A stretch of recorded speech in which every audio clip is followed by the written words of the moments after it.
গণতন্ত্রের মা, আমাদের অভিভাবক, আমাদের জাতির অভিভাবক আমাদেরকে ছেড়ে চলে গেছেন। প্রিয় সাংবাদিক ভাই ও বোনেরা, আসসালামু আলাইকুম। এই সংবাদটি নিয়ে আপনাদের সামনে দাঁড়াতে হবে, এটা আমরা কখনো ভাবিনি। আমরা এবারও আশা করছিলাম ঠিক আগের মতোই আবারও তিনি সুস্থ হয়ে উঠবেন।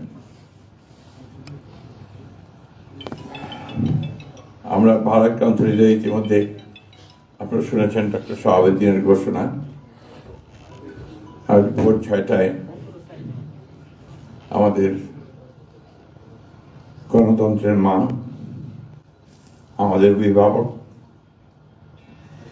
বাংলাদেশের একমাত্র স্মার্ট সিটি বসুন্ধরা এখন আরো নিরাপদ, আধুনিকতায় আরো এক ধাপ এগিয়ে।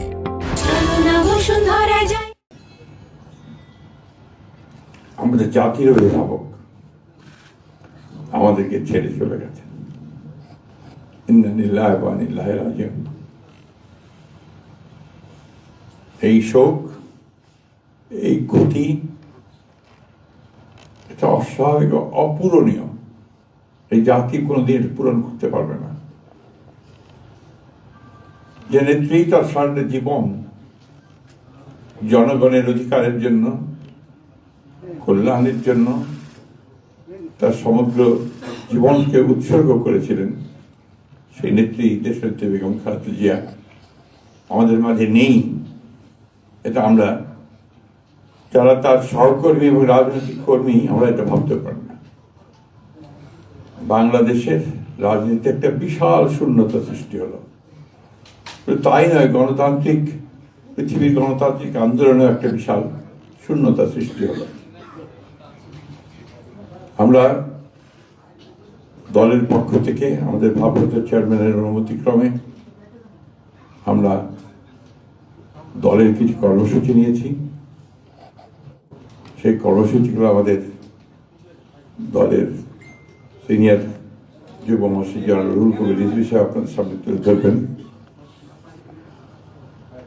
সরকারের প্রধান, এই কেয়ারটেকার গভর্নমেন্টের প্রধান প্রফেসর ডক্টর মোহাম্মদ ইউনূস আমাদেরকে ফোন করেছিলেন সাথে সাথে, এবং ইতিমধ্যেই তারা সিদ্ধান্ত নিয়েছেন যে 10টার মধ্যেই তারা স্পেশাল ক্যাবিনেট মিটিং করবেন।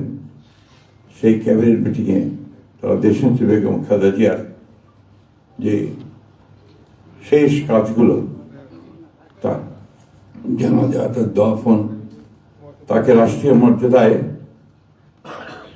আপন করা, তাকে রাষ্ট্রীয় মর্যাদা দেওয়া, এই বিষয়গুলি নিয়ে তারা সকাল 10টার সময় একটা সভা করবেন। এরপরে আমরা পুরো জিনিসটাকে কোঅর্ডিনেট করে আবার সেটা আপনাদের সামনে জানাবো। আমি এখন অনুরোধ করব আমাদের দলের সিনিয়র যুব মহাসচিব জনাব রুহুল কবির রিজভী, তিনি আপনাদের সামনে দলের কর্মসূচিটা জানাবেন। এটা হচ্ছে আপাতত এখনই নেওয়া কর্মসূচি। এরপরে আমাদের একটা স্ট্যান্ডিং কমিটি মিটিং হবে 12:30টার দিকে। সেই মিটিংয়ে আমরা আরও বিস্তারিত কর্মসূচি গ্রহণ করব। আর সরকার যে সমস্ত কর্মসূচিগুলো তার সঙ্গে কোঅর্ডিনেট আমরা করব, এবং সে বিষয়গুলো আমরা আপনাদেরকে পরে জানাবো। ধন্যবাদ। আসসালামু আলাইকুম।